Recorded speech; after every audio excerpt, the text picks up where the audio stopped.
И беше прекрасно. С нея ходихме на моренце една седмица. Прекарахме си чудесно. Ама лятото свърши, ето ми пак такова фямо. При тебе как беше? Как си изкара лятото? Ами аз това лято бях на лов за любов. Регистрирах се в 2 агенции за познанства. Отделно се абонирах и за вече лична драма, който излезе всеки вторник. И една вечер излех с една яка мацка. Ведах на ресторант, поръчах бутилка италианско вино, вечеря на свещи. Уж всичко ме беше добре.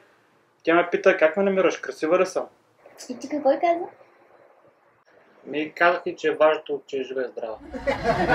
Какво? Ти сериозен ли си? Някой на среща излизал ли си? Ами да, излизал съм. Ама не е успешно. И какво стана после? Обади ли се? Ами да, обади ми се, спомена майка ми и баща ми, още някакви роднини и каза, че повече не се вижда.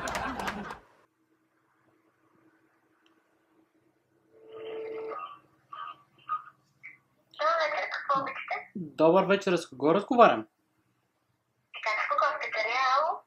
Ами, добре, щом сте ми паднали, искам да поръчам една пица, какво бихте ми предложили?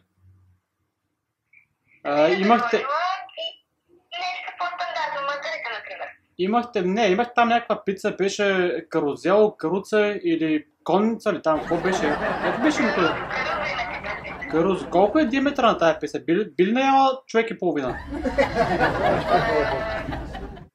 Диаметъра не съм допълно сигурна, но е някъде към 500 грама голямата. Добре, ако може ще я поръчам. Добре, на какъв адрес да го запиша? Ми живее у нас. Къде е тази улица у нас? Ами, Димитър Благоев 25. Там, като тръгнете направо и после вдясно. А телефон за връзка? Ми, нямам телефон, просто аз живея малко по-друг век. Нека Се наложи ли? Нека това остане. Вие знаете къде живее. Вие ще ме намерите.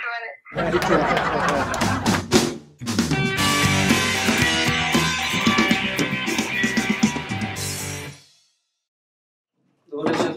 Добър вечер. Поръчали сте пица? Аз се поръчах преди 2 дена, бе. Ами поръчали сте каруция, аз с каруцата я нося.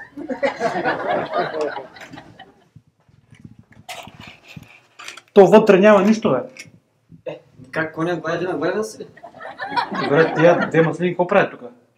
Ами той коня маслини, не? Абе, и я да бегаш от така. Чуваш ли прекрасния звук на птичките? Нино!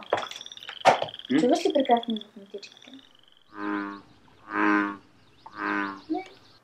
Тази може да е болна.